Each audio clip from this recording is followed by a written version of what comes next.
جلی تایبەتیان لەبەر کردووە و کامیراکانیان ئامادە کردووە. پێکەوە بەرەونێ و سروشتی کوردستان دەکەونە ڕێ، بەڵام لەگەڵ گەیشتنیان لێک جا دەبنەوە.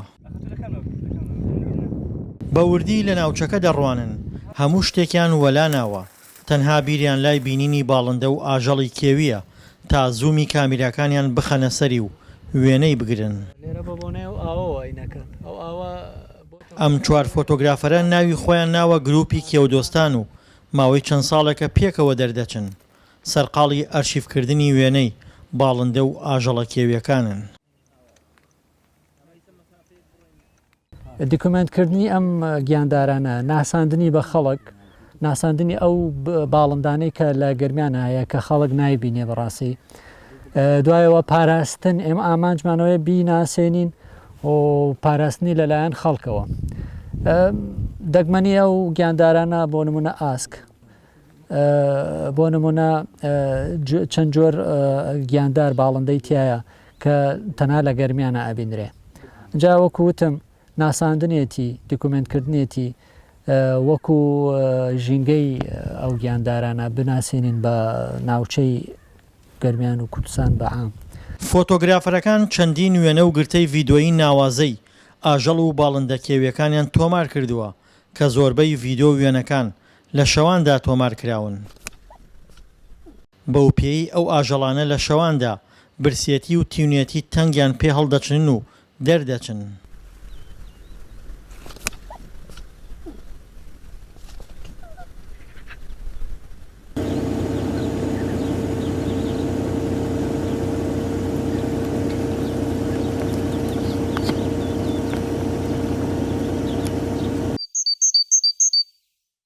هەندێک لەو ئاژەڵانەی کەوتونەتە بەرزوومی کامێرای فۆتۆگرافەرەکان ئەستەمە بە ئاسانی ڕێیان لێ بکەوێت و ببیندرێن.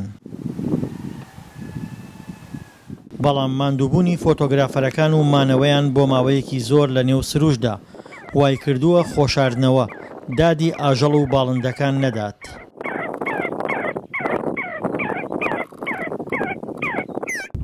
ئێمە زیاتر بۆیە ڤیدۆکان لە شەواگرین لەبەر ئەوەی کە مەترسیەکی زیاتریان لەسرە بە ڕۆژ زیاتر ناتوانن دەربکەون، وی بە شەو زیاتر ئێمە ڤیدۆیانەکەین.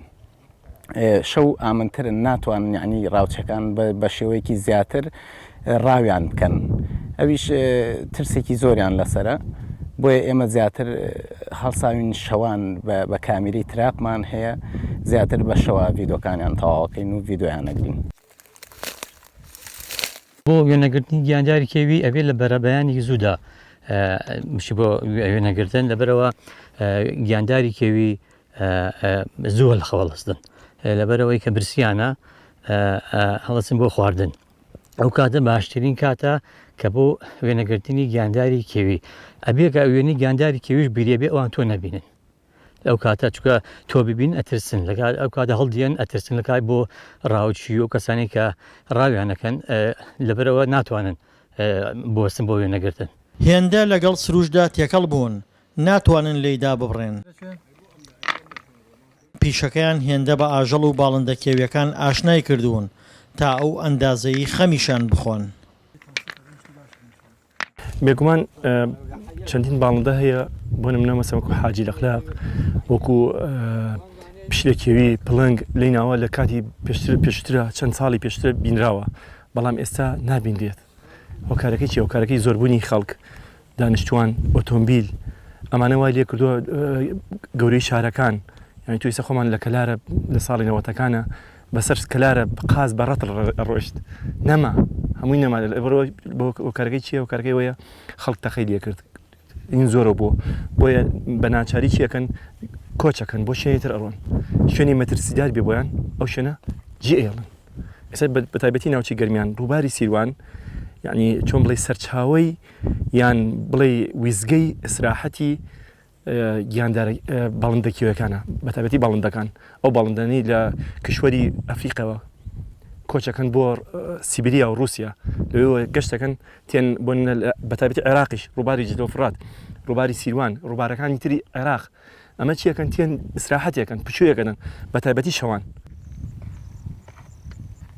دوای گەڕانێکی زۆر بەنێو سروشت و گرتنی چەندین وێنە و ڤیدۆی ناوازە کاتی پشودانیانە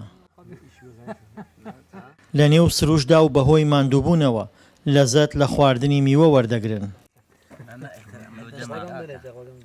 دواتر و لەگەڵ خۆراوەبووندا بەرەو ماڵ دەبنەوە دڵشادەنوار دەنگی ئەمریکا گەرمیان